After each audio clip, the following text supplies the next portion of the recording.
শুরু হচ্ছে আজকের গল্প মানুষ। রচনা হেমেন্দ্র কুমার রায়। একাদশ পর্ব, মানুষে অমানুষে যুদ্ধের আয়োজন। এদিকে ফাঁড়ির সবাই তো ভেবেই অস্থির। সকালবেলায় ঘুম থেকে উঠে সকলে যখন জয়ন্ত মানিকের দেখা পেল না, তখন মনে করলো তারা কোথাও বেড়াতে গিয়েছে, যথাসময়ে ফিরবে। কিন্তু যথাসময়ে উত্তীর্ণ হয়ে গেল, কোথায় জয়ন্ত আর কোথায় মানিক। সুন্দরবাবু মত প্রকাশ করলেন, ওই দুই ছোকরাই অত্যন্ত পাট ফটকা। এত যে সাতঘাটের জল খেয়ে মরিস, তবুকে বেরোবার শখ মিলল না। আর এই পোড়া দেশে দেখবার কি আছে কি? একটু বেশি বেলায় করি সেদিন দুপুরের খাওয়া শেষ করা হলো, তবু তাদের দেখা নেই। বৈকালই চা পানের সময় এলো। অমিয় একবার জয়ন্ত মানিকের মোটঘাট নাড়াচড়া করে বলল, জয়ন্তবাবু আর মানিকবাবু অস্ত্রশস্ত্র নিয়ে বেরিয়েছেন দেখছি, তাদের রসদের ব্যাগ দুটো নেই, তবে কি তাঁরা আলীনগরে গিয়েছেন? সুন্দরবাবু আঁতকে উঠলেন। বলো কি, সেই জমালয় যেখানে জমদূতের হানা দিয়ে ফিরছে, সেখানে তারা দুটো প্রাণীকে কি করতে পারবে? পরে সুনিশ্চিত বললে, অমিয় বোধহয় ঠিক আন্দাজ করেছে, নইলে এতক্ষণে তারা ফিরে আসতেন। সুন্দরবাবু হতাশ হয়ে মাথা নেড়ে বললেন, তাদের ফেরার আশা ছেড়ে দাও, তারা আর ফিরছে না। এই বলে তিনি বিছানায় গিয়ে শুয়ে পড়লেন, কারোর সঙ্গে আর একটা কথাও কইলেন না। সন্ধ্যা এলো, রাত হলো, সকলেরই মন খারাপ। মোহাম্মদ, অমিয়, নিশিত, পরেশ টেবিলের ধারে বসে চুপচুপি পরামর্শ করছেন। সুন্দরবাবু মুড়ি দিয়ে সেইভাবেই পড়ে আছেন। রাত্রে খাবার সাজিয়ে দেওয়া হলো। অমিয় ডেকে বললেন, উঠুন সুন্দরবাবু, খাবেন, আসুন। সুন্দরবাবু বললেন, আমি খাবো না। জয়ন্ত আর মানিক বেঁচে নেই, আমার মন কেমন করছে, আমার গলা দিয়ে খাবার গলবে না। তার গলা ধরা ধরা, বোধহয় মুড়ি দিয়ে কাঁদছেন। মোহাম্মদ বললেন, আপনি না পুলিশের কাজ করেন, এত সহজে কাবু হয়ে বললেন? সুন্দরবাবু বললেন, পুলিশে কাজ করি বলে কি আমি মানুষ নই? আমার পান পাথর, আমি খাবো না। মোহাম্মদ বললেন, শুনুন সুন্দরবাবু, পরামর্শ করে ঠিক হলো যে কাল সকালে আমরা সদর বলে আলীনগরে যাত্রা করব। সদর থেকে হুকুম এসেছে দুদিন পরেই যেতুম, কিন্তু যেরকম ব্যাপার দেখছি তাতে আর দেরি করা চলে না। সুন্দরবাবু উঠে বসে বললেন, ঠিক বলছেন তো? আরে হ্যাঁ। কিন্তু জয়ন্ত আর মানিককে কি পাওয়া যাবে? আলীনগরের ভূতের রাজ্য। সুন্দরবাবু, ভূত সব বাজে কথা। কোনো বদমাইশ ভূতের ভয় দেখায়। জয়ন্তবাবু বোকা নন, আত্মরক্ষা করতে জানেন। বোকা নয় বটে, কিন্তু কুমার, তার জন্যই তো ভয় হয়। আরে কোনো ভয় নেই, আপনি খেতে বসুন। আচ্ছা, দুটো খাবার মুখে দিই তাহলে। কিন্তু কাল সকালেই যাচ্ছেন তো? হ্যাঁ। কত লোক নেবেন? আমরা 5 জন তো আছি, আরো জোনা 12 চৌকিদারও যাবে। এই জোনা 12, জোনা 24 নেওয়া উচিত। তাহলে আরো 2 দিন অপেক্ষা করতে হয়, আপাতত অত লোক নেই। এই না না না, অপেক্ষা নয়, ওই জোনা 12তেই হবে। আহারাদির পর আরো খানিক্ষণ পরামর্শ চলল। তারপর রাত 12টা বাজল। দেখে মোহাম্মদ উঠে দাঁড়ালেন। ঠিক সেই সময়ে ফাঁড়ির দরজায় একখানা মরর সশব্দে এসে দাঁড়ালো। মোহাম্মদ বিরক্ত স্বরে বলে, আরে এত রাতে আবার কে কেস নিয়ে জ্বালাতে এলো? শীতে পায়ের শব্দ শোনা গেল, দুজনের পায়ের শব্দ। সুন্দরবাবু তার বিপুল ভুঁড়ির ভার ভুলে গিয়ে শুনে এক লাফ মারলেন। মহা উল্লাসে বলে উঠলেন, ও পায়ের শব্দ আমি চিনি, জয়ন্ত আর মানিক আসছে। তারাই বটে। গায়ে কাপড় চোপড়ে ধুলো আর কাদা, মাথা চুল উস্কো ফুস্কো, কিন্তু মুখে প্রচন্ড উৎসাহের ঔজ্জ্বল্য। সুন্দরবাবু একসঙ্গে দুজনকে চেপে ধরে বলেন, 5 লোক, কি ভাবনা এটাই না হয়েছিল। মোহাম্মদ বললেন, আরে কোথায় ছিলেন আপনারা? আমরা যে কাল সকালে আপনাদের খুঁজতে আলীনগরে যাচ্ছিলাম। জয়ন্ত একখানা চেয়ার উপরে বসে পড়ে বললে, কাল সকালে? না না না, নবাবকে যদি ধরতে চান আজ এখনই চলুন। তার মানে? নবাবের আড্ডা আমরা আবিষ্কার করেছি। মানিকের 2 গুলিতে তার 2 পা খোঁড়া হয়ে গেছে। এমনকি নবাবের হাতেও আমরা হাতকড়া পরিয়ে দিয়ে এসেছি। এখন দেরি করলে সে হয়তো সরে পড়বে। মোহাম্মদ বললেন, এতই যখন পড়েছেন তখন দয়া করে নবাবকে ধরে আনলেন না কেন? ধরে আনলাম না কেন বলি জয়ন্ত থেমে গেল। তার চোখের সামনে ফুটে উঠল প্রায় অন্ধকারে গৃহতলে সাহিত সেই 6টা মৃতদেহ। নিরালা নীরব নির্জন অট্টালিকার ধাপে ধাপে সেই ধূপ ধূপ ধূপ করে জ্যান্ত মরার অলৌকিক পদশব্দ আবার যেন সে শুনতে পেল সকর্ণে। থেমে থেমে বললে, মোহাম্মদ সাহেব বলতে পারেন মরা কখনো বাঁচে? মরা? হ্যাঁ, 6টা মরা আমাদের আক্রমণ করতে এসেছিল, তাই নবাবকে আনতে পারিনি, পালিয়ে আসতে বাধ্য হয়েছি। আরে কি বলছেন? মানিককে জিজ্ঞাসা করুন, আমি খালি পায়ের শব্দ পেয়েছি, মানিক স্বচক্ষে দেখেছে। অমিয় নিশ্চিত পরেশ একসময় বলে উঠল, হ্যাঁ আমরাও তাদের দেখেছি। সুন্দরবাবু বললেন, আমার কথাই সত্যি হলো, কাঙালের কথা বাসি হলে টিকে। মানিক বললে, আরে আপনি কাঙাল নন সুন্দরবাবু, 300 টাকা মাইনে পান আপনি। সুন্দরবাবু রেগে বললেন, এই ঠাট্টা করো না মানিক, এখন ঠাট্টা আমার ভালো লাগছে না। মোহাম্মদ মাথা নাড়ে বললে, এর ভিতরে নিশ্চয়ই কোনো কারসাজি আছে, মরা আক্রমণ করে অসম্ভব। বেশ, তো এখনই দলবল নিয়ে চলুন না। তাও হয় না, যেতে হলে বড় বড় মোটর চাই, মোটর কাল সকালের আগে পাওয়া যাবে না। জয়ন্ত নাচার ভাবে বললে, তাহলে কাল সকাল পর্যন্ত অপেক্ষা করি, কি আর করব। পরিত্যক্ত আলীনগরের প্রাচীন পথ ধরে দুখানা সাধারণ মোটর গাড়ি ও একখানে মোটর বাস অগ্রসর হচ্ছে। জয়ন্ত, মানিক ও সুন্দরবাবু ছিলেন একখানা টু সিটারে, জয়ন্ত নিজেই তার চালক। তারপর গাড়িতে আছেন মোহাম্মদ, অমিয়, নিশীথ ও পরেশ। বাসে আছে 12 জন চৌকিদার, ড্রাইভারদের নিয়ে মোট 21 জন লোক। জয়ন্তের মতে 21 জন লোকই যথেষ্ট। সুন্দরবাবু খুঁতখুঁত করে বললেন, মোটেই যথেষ্ট নয়, হানাবাড়িতে 100 জন লোকও যথেষ্ট নয়। এরা ভূতের দেখা দিলে 100 জনের 1 জনের আর দেখা পাওয়া যাবে না। আর এখানে একটা নয়, ভূত আছে নাকি 6-6টা, বাপরে। মানিক বললে, একজনের দেখা পাওয়া যাবে না, তাহলে আপনিও কি পালাবেন? এই পালাবো না তো কি, নিশ্চয়ই পালাবো, আমি হচ্ছে পুলিশ, আমি ভূতের রোজা নয়, ভূত দেখলে পালাবো না তো কি দাঁড়িয়ে থাকবো? তবে আপনি এলেন কেন? সেই 6টা লোক তো ভূত নাও হতে পারে, হয়তো তোমাদের ছেলে মানুষ পেয়ে কেউ মিথ্যে ভয় দেখিয়েছে। বিশেষত এটা দিন দুপুর, কি না জানি দিন দুপুরে ভূত বড় একটা দেখা দেয়। মানিক মুখটা ভেসে বললে, কেন সুন্দরবাবু, আপনি কি প্রাচীন শাস্ত্রবাক্য শোনেননি? কি স্বাস্থ্য বাক্য? ঠিক দুপুরবেলা ভূতে মারে ঢেলা। আবার ঠাট্টা হচ্ছে। গাড়িগুলো গোরস্থানে এসে উপস্থিত হলো। জয়ন্ত চেঁচিয়ে বলে, এখানেই সকলকে নামতে হবে। সকলে এক একে গাড়ি থেকে নেমে পড়ল। একসঙ্গে এত লোকের ভিড় হতভাগ্য আলীনগর অনেককাল দেখেনি। পথের ওপরে শুয়ে একটা গোখরো সাপ নিশ্চিন্ত মনে কুণ্ডলী পাখি রোদ পোয়াচ্ছিল। সে তাড়াতাড়ি ফোঁস করে ফোনা তুলে উঠেই কারো বিদ্যুতের মতন চকিতে একখানা পাথরের আড়ালে গিয়ে আশ্রয় করলে। চারিদিকে তাকিয়ে মোহাম্মদ বললেন, এমন জায়গা কখনো দেখিনি। নগর বললেই লোকের মনে যে ঘটে জনতার দৃশ্য, কিন্তু জনহীনতার নগর জলশূন্য সাগর। চারিদিকে খালি ভাঙা বাড়ি আর ঘুঘুর কান্না। দিনের বেলাতে এখানে বুকের কাজটা ছ্যাঁত করে ওঠে। এখানে একলা এসে রজ্জুতে সর্বভৌম হয় স্বাভাবিক। জয়ন্ত অল্প হেসে বলে, আপনি বোধহয় ভাবছেন আমরা রজ্জুতে সর্বভৌম করেছি, কিন্তু এইটাই আপনার ভ্রম। এই পথে আসুন। গোরস্থানের ভিতর দিয়ে চলতে চলতে মোহাম্মদ বললেন, কিন্তু একটা কিছু গোলমাল আছেই আছে। আপনারা যা দেখেছেন তা ভূতের চেয়েও আশ্চর্য। জ্যান্ত মনোর কল্পনাও আমি করতে পারছি না। মানিক বললে, তারা যদি এখানে থাকে তাহলে আপনিও স্বচক্ষে দেখতে পাবেন। জয়ন্ত বললে, অনেক সময় বাজে নষ্ট হয়েছে, তারা কি আর এখানে আছে? এই বিশাল অট্টালিকার বিবর্ণ উচ্চ চূড়া চতুর্দিকে ধ্বংসস্তূপের মধ্যে অনেক দূর থেকে দৃষ্টি আকর্ষণ করে। সকলে সেই বাড়ির যত কাছে গিয়ে যাচ্ছে, সুন্দরবাবু একটু একটু করে ততই পিছিয়ে পড়ছেন। তার যুক্তি হচ্ছে, পিছিয়ে থাকলে ভূতের আবির্ভাব হলে সর্বাগ্নে আমি আগে দৌড় মারতে পারবো। মোহাম্মদ বললেন, অত বড় বাড়ি ঘেরাও করতে হলে 100 জন লোকের দরকার।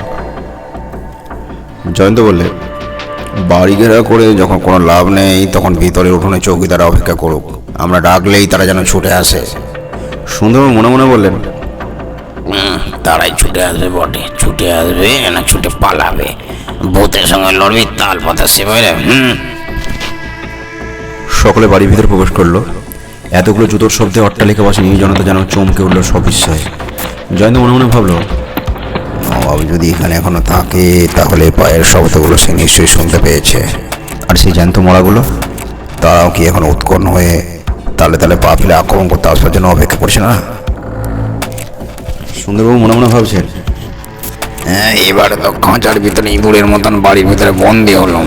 কোন দিক দিয়ে ভূত এলে কোন দিক দিয়ে পালানো উচিত কিছুই তো বোঝা যাচ্ছে না।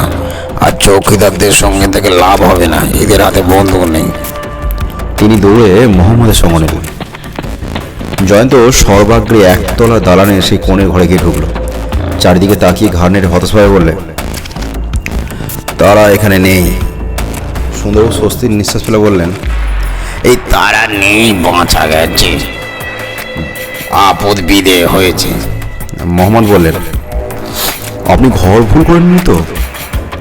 জয়ন্ত বললেন, না, ওই দেখুন। বলে সে টর্চ টিপে মেঝের উপরে আলো ফেলে মেঝের উপরে পুরো ধুলো, আর ধুলোর উপরে পাশাপাশি 6টা দেহের পরিষ্কার ছাপ। মানিক বললে, এই ঘরে মনেগুলো ছিল ঠিক মনের মতো, তাদের গায়ে হাত দিয়ে দেখেছি, নাকে হাত দিয়ে দেখেছি। মোহাম্মদ খালি বললেন, আশ্চর্য। সুন্দরবাবু সকলের পিছনে উঁকি মেরে দেহের ছাপগুলো দেখি শিউরে বললেন, আমার নাকে পচা মার গন্ধ আসছে। মানিক বললে, সত্যি সত্যি সেদিন এখানে মরা পচা গন্ধ আসছিল। মোহাম্মদ বললেন, সুন্দরবাবু ঘ্রাণ শক্তি বেশি, আমি কোনো গন্ধ পাচ্ছি না। জয়ন্ত বললে, চৌকিদারদের উঠোনের সব ঘর খুঁজে দেখতে বলুন, ততক্ষণে আমরা এই উপরে ঘরটা ঘুরে আসি। কিন্তু বোধ হয় মিথ্যা গড়াগড়ি, শিকার পালিয়েছে, আমরা যে আসবো নবাব সেটা আন্দাজ করতে পেরেছে, সে বোকা নয়। দোতলার দালানের কোলে শুয়েছিল কালো বিড়ালটা। লোক দেখি ম্যাও বলে আপত্তি জানিয়ে লেজ তুলে দৌড় মারলে। মোহাম্মদ বললে, হানাবাড়ির সব লক্ষণ এখানে আছে দেখছি। মানিক বললে, হ্যাঁ, কেবল কালো বিড়াল নয়, কড়িকাটির দিকে তাকিয়ে দেখুন, দলে দলে কালো বাদুড়ে ঝুলছে, যেন আধারে তৈরি অধিকায় প্রজাপতি। কেবল আসল দ্রষ্টব্যই নেই, ভূত কি জ্যান্ত মরা। সুন্দরবাবু বললেন, ভূত আবার দ্রষ্টব্য কি? না থাকাই তো ভালো। যে ঘরে নবাব আহত হয়েছিল সকলে সেই ঘরে প্রবেশ করলে। ঘরে জনপ্রাণী নেই। মেঝের দিকে স্থির দৃষ্টিতে তাকে জয়ন্ত খানিকক্ষণ চুপ করে দাঁড়িয়ে রইল, যেন নিশ্চল জড় পাথরের মূর্তি। তারপর হঠাৎ কি উৎসাহে তার বিপুল বক্ষ স্ফীত হয়ে উঠল। তারপর পকেট থেকে রূপোর শামুক বার করে দুবার সশব্দে নস্য নিল। মানিক জানে এটা জয়ন্তর বিশেষ আনন্দের লক্ষণ, কিন্তু হঠাৎ সে আমার আনন্দিত হলো কেন? মোহাম্মদ বললেন, বাড়ির সব ঘরই যেমন খালি দেখবো সে বিষয়ে সন্দেহ নেই। জয়ন্ত খুশি গলায় বললে, সব ঘর হয়তো খালি নেই। কি করে জানলেন? এখনো ঠিক করে বলতে পারছি না, আসুন আমার সঙ্গে। জয়ন্ত অগ্রসর হলো, আর সবাই চললো তার পিছনে পিছনে। সে ঘর থেকে বেরিয়ে জয়ন্ত খুব ধীরে ধীরে দালান দিয়ে এগোতে লাগলো। দালানের পূর্ব প্রান্তে একটা দরজা, সেটা ভিতর থেকে বন্ধ। মোহাম্মদ বললেন, এই দরজা বন্ধ করলে কে? জয়ন্ত বললে, যেই বন্ধ করুক আমি খুলে দিচ্ছি, আপনাদের বন্দুক তৈরি রাখুন। তার বিপুল দেহের ধাক্কায় দরজার খিল ভেঙে গেল, কিন্তু সেটা ঘরের দরজা নয়, অন্দরমহলের দরজা। জয়ন্ত আবার অগ্রসর হলো। অন্দর একটা উঠোন রয়েছে, কিন্তু বাইরের মতন অত বড় নয়। আবার একটা দালান, তারপর আবার একটা সিঁড়ি। জয়ন্ত এবার নিচে নামতে লাগলো। তারপর ডান দিক ফিরে গিয়ে সে চললো। সে আবার অ্যাক্টিভ নস্য নিলে এবং মনের আমোদে শীষ দিতে শুরু করলো।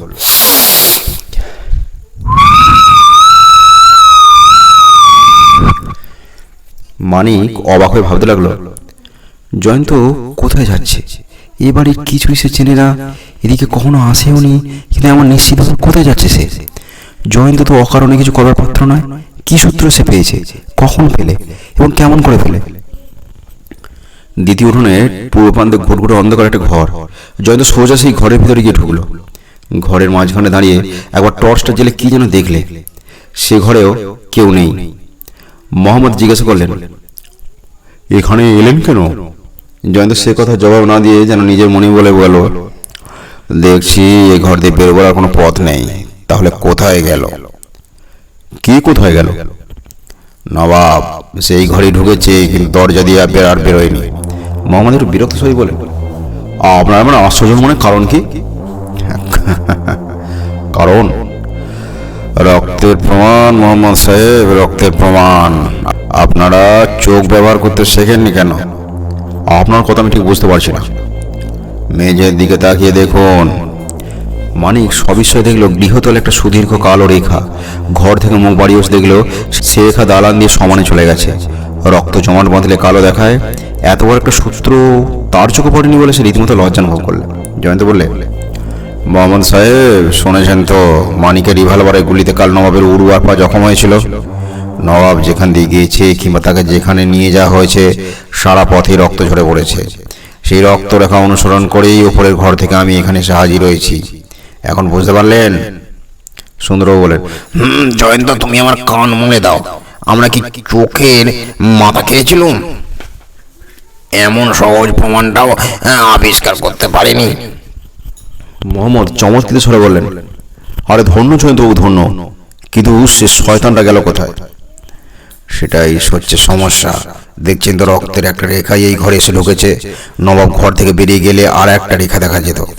মোহাম্মদ সাহেব, আপনি সব চৌকিদার দেখে আসতে বলুন, আমি ততক্ষণ নবাবকে পুনরাবিষ্কারের চেষ্টা করি। মোহাম্মদ বাইরে গিয়ে 3বার বাঁশি বাজাতেই চৌকিদাররা দ্রুত পদশব্দ শোনা গেল চৌকিদারদের। জয়ন্ত টর্চ জেলে দেখে বললে, মানিক, রক্তের দাগ ওই দেয়ালের গায়ে শেষ হয়েছে, কিন্তু দেয়ালের সামনে যেন অদৃশ্য হলো কেমন করে। সে তো আর হাওয়া হয়ে মিলিয়ে যেতে পারে না। হয়েছে ওই দেখো, দেয়ালের গায়ে দুটো কড়া। এসব সেকেলে পুরনো বাড়িতে প্রায় গুপ্তদ্বার থাকে। মানিক, কড়া দুটো ধরে জোরে টান মারাতো। মানিক তাই করলে, কিন্তু খুব সহজে দেয়ালের খানিকটা অংশ হরহর করে দরজার মতন খুলে গেল। ভিতরে একটা পথ।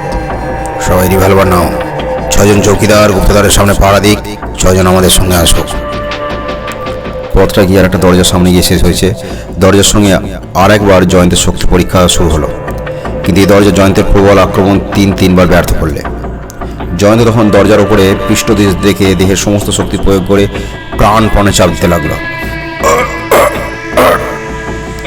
টর্চের আলোতে দেখা গেল তার সারা মুখে রাঙা টকটকে হয়ে উঠেছে।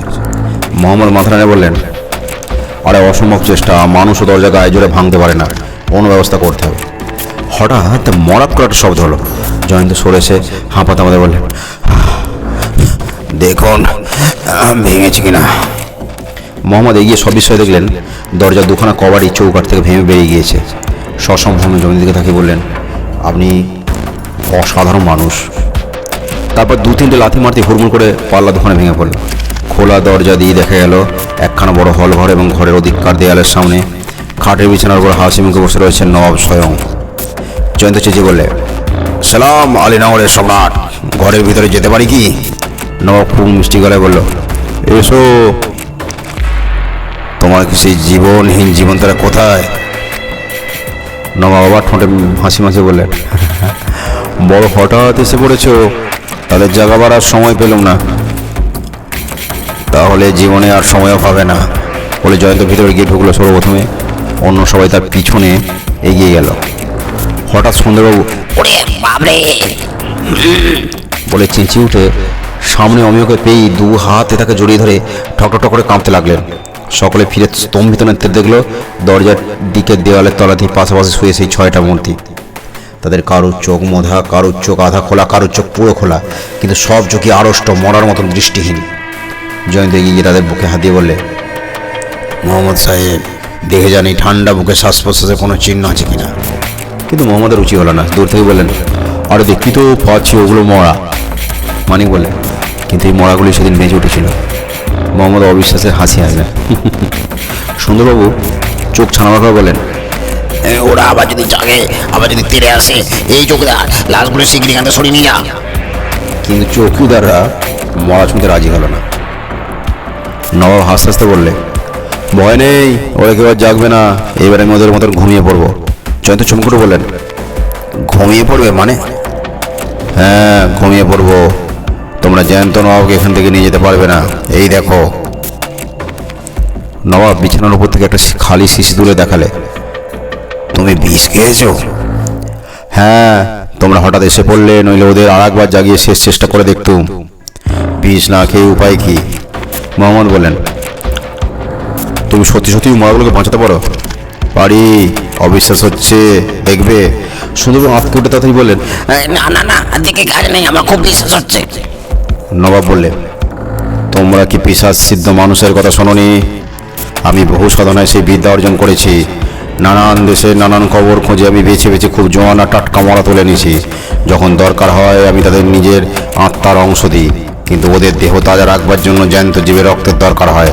তাই যখন ওই মরারা বাঁচে, বনের জীব ধরে তাদের ঘাড় ভেঙে রক্ত খায়। সুবিধে পেলে মানুষের রক্ত পান করে, আর তারপর গোলামের মতন আমার হুকুমে ওঠে বসে চলে ফেরে। তোমরা আর কি জানতে চাও বলো? আমার ঘুমোবার সময় ঘনিয়ে আসছে। জয়ন্ত বললে, তুমি মেয়ে চুরি করতে কেন? কেন? বলেছি তো আমি আলীনগরের রাজা, তাই তো আমি নবাব নাম নিয়েছি। আমার বেগম নেই, তাই মেয়ে ধরে আনি বেগম করবো বলে। কিন্তু একটা মেয়েও আমার বেগম হওয়ার উপযুক্ত হলো না, তবু তাদের ধরে গেছি। মনের মতন বেগম পেলে তাদের বাঁধি করে রাখবো বলে। অমিয় ব্যাকুল কণ্ঠে বলে উঠল, এই কোথায় আমার বোনকে লুকিয়ে রেখেছিস? পাশের ঘরে গিয়ে দেখো গে। অমিয় নিশ্চিত পরে একসঙ্গে বলে উঠল, কোন দিক দিয়ে যাবো? ওই দরজা দিয়ে। পশ্চিম দিকে একটা দরজা, সেই দরজা ঠেলতে খুলে গেল। সেদিকে একটা পথ রয়েছে। তারা তিনজনই ভেতরে ঢুকে চেয়েছে রাখলে, শিলা, শিলা, শিলা। কে ক্ষীণ কথা কোণে সাড়া দিল।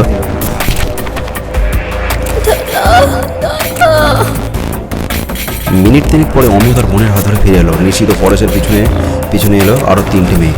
সকলেই ভয়ে থরথর করে কাঁপছে। ছয়টা মৃত মূর্তির দিকে তাকিয়ে শিলা আর্তনাদ করে আতঙ্কগ্রস্ত স্বরে বলে উঠল, দাদা, আমাকে এখান থেকে নিয়ে চলো দাদা। অমিয় বলল, আমরা এসে পড়েছি, তোর আর ভয় নেই শিলা? শিলা ভয়ে চোখ মুদে শুকনো গলায় বললে, কিন্তু মরাগুলো ওরা যে এখানে রয়েছে, ওরাই যে আমাকে ধরে নিয়ে এসেছে, ওরা যে রোজ আমাকে ভয় দেখায়। শিলাকে নিজের আরো কাছে টেনে নিয়ে তার পিঠ চাপড়ে চালাতে অমিয় বলল, এই ওরা আর কাউকে ভয় দেখাতে পারবে না, ওদের আবার আমরা মাটির তলায় পুঁতে ফেলবো। নবাব গম্ভীর কণ্ঠে বললে, তোমাদের সকলের মনোবাঞ্ছা পূর্ণ হয়েছে তো? এখন এখান থেকে বেরিয়ে যাও দেখি, আমাকে মরতে দাও। মোহাম্মদ বললেন, আরে তা হয় না, তুমি মরবে কিনা কে জানে। নবাব টলে পড়ে যাচ্ছিল, তাড়াতাড়ি দেয়াল ধরে নিজেকে সামনে নিয়ে বললে, আমার মৃত্যু নিশ্চিত, তোমরা নির্ভয়ে যেতে পারো। মোহাম্মদ মাথা নিয়ে বললেন, চোখের সামনে তোমার মৃত্যু না দেখে আমরা এখান থেকে এক পাও নড়তে পারবো না। নবাবের ঝিমিয়ে আসা চোখে আবার বিদ্যুৎ খেলে গেল। অস্পষ্ট জড়ানো স্বরে সে গর্জন করে বলল, কি আমাকে একলা মরতে দেবে না বটে? হঠাৎ সে সিধে হয়ে উঠল এবং তার দুই চোখ বন্ধ হয়ে গেল। মানিক সন্দিগ্ধ কণ্ঠে বলল, আরে ও মরল নাকি? জয়ন্ত তীক্ষ্ণ দৃষ্টিতে নবাবের মুখের পানে চেয়ে রইল। আচম্বিত সুন্দরবাবু মেঝের ওপরে প্রচণ্ড এক ঝাঁপ খেয়ে আছড়ে পড়লেন এবং বেগে গড়াতে গড়াতে নবাবের খাটের তলায় ঢুকে পড়ে ক্রমাগত বলতে লাগলেন। ওদিকে ঘরের ভিতরে আরম্ভ হয়েছে চিৎকার ও আর্তনাদের সঙ্গে বিষম হুটোপুটি ও ছোটাছুটি। চৌকিদারা তল বেঁধে ঘর ছেলে পালিয়ে গেল এবং তাদের সঙ্গে ছুটে বেরিয়ে গেল অন্য তিনটে মেয়ে। কেবল শিলা তার দুই বাহুর উপরে এলিয়ে মূর্ছিত হয়ে পড়ল। সেই ছয়টা মৃতদেহ টোলতে মেঝের উপরে উঠে বসেছে, তাদের প্রত্যেকেই ভাবহীন চক্ষু একবারে বিস্ফারিত। মোহাম্মদ পিছনে হটে দেয়ালের দিকে পিঠ ঢেকে একবার আড়ষ্ট হয়ে গেলেন। মানিক উপরে উপরে রিভলভার ছুঁড়ল, কিন্তু কোনো দেহে গুলি ঢুকে বিভৎস ছিদ্রের সৃষ্টি করলো। কিন্তু আশ্চর্যই যে এক ফোঁটা রক্ত বেরোলো না, কিংবা মূর্তিগুলোর মুখের চোখে যন্ত্রণার আভাসটুকু ফুটে উঠল না। কি ভয়ানক সেই অসম্ভব অস্বাভাবিক দৃশ্য দেখলে বুকের রক্ত জমে বরফ হয়ে যায়। জয়ন্ত হঠাৎ তখন খেয়াল হলো যে নবাব নিশ্চয়ই মরবার আগে আবার শেষবার মরা জাগানোর জন্য ধ্যানাসনে বসে আছে। মরবার আগে শেষবার মরা জাগাবার জন্য ধ্যানাসনে বসেছে। সে এক লাফে বিছানা উপরে গিয়ে নবাবকে প্রচণ্ড ধাক্কা মারলে। নবাব তীব্র কণ্ঠে বলে শয্যায় এলিয়ে পড়ল। ওদিকে সেই মুহূর্তে ছয়টা মূর্তি উঠে দাঁড়াতে গিয়ে আবার অবশ্যই প্রথমে বসে তারপর মাটিতে গড়িয়ে পড়ে গেল। আবার তারা যে মরা সেই মরা। জয়ন্ত হিট হয়ে নবাবের বুকে হাত দিল। তার বুক স্থির, তার নাকে হাত দিল, নিঃশ্বাস পড়ছে না। মানিক খাটের তলা থেকে সুন্দরবাবুর দেহ টেনে বের করলো। তিনি তখন আর হুম বলছেন না, অজ্ঞান। শেষ হলো গল্প মানুষ পিশাচ।